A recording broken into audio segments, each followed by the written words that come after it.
खान की जेर सदारत कौमी राब्ता कमेटी का अहम NCOC के कुछ अदाद-ओ-शुमार थे वो भी पेश किए गए और बताया गया कि कोरोना की वजह से मुल्क में तेजी से सूरत हाल बदल रही है। मुतासरा अफराद की तादाद में एक बार फिर इजाफा हो रहा है।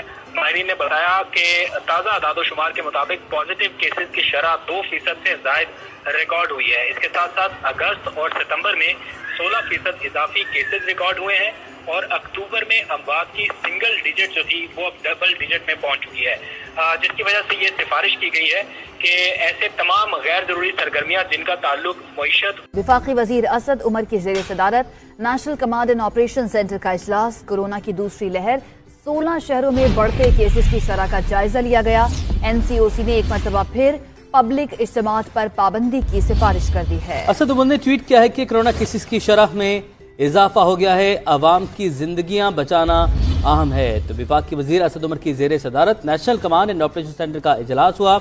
कोरोना की दूसरी लहर के हवाले लॉकडाउन किया जाएगा या नहीं, क्योंकि अभी तक तो इस्लामाबाद की अगर हम बात करें तो इस्लामाबाद के भी 5 सब सेक्टर्स में स्मार्ट लॉकडाउन किया गया है और इसी तरह मुल्क के दीगर शहरों में भी जो है वो स्मार्ट लॉकडाउन का जो है वो आगाज किया गया है। असद उमर ने अपनी ट्वीट में भी ये कहा कि अक्टूबर की वस्त में कोरोना केसेस की शरह में 3 गुना इजाफा हुआ है और कौमी सियासी क़यादत को कोरोना की रोकथाम के लिए पूरी कौम को एक पैगाम भेजने की जरूरत है। और साथ ही साथ उन्होंने ये भी कहा है कि नेशनल कोऑर्डिनेशन कमेटी NCOC की सिफारिश पर हतमी फैसले करेगी। अभी कोरोना के हवाले से जो है वो NCOC का इजलास जारी है और इस इजलास की क़यादत जो है वो असद उमर कर रहे हैं। इजलास में कोरोना की दूसरी लहर के हवाले से जायजा लिया जा रहा है और इस इजलास में मामून खसूसी बराए से डॉक्टर फैसल सुल्तान जो है वो भी शरीक है। सेक्रेटरी हेल्थ आमिर ख्वाजा और वजीर तालीम शफकत महमूद भी इस इजलास में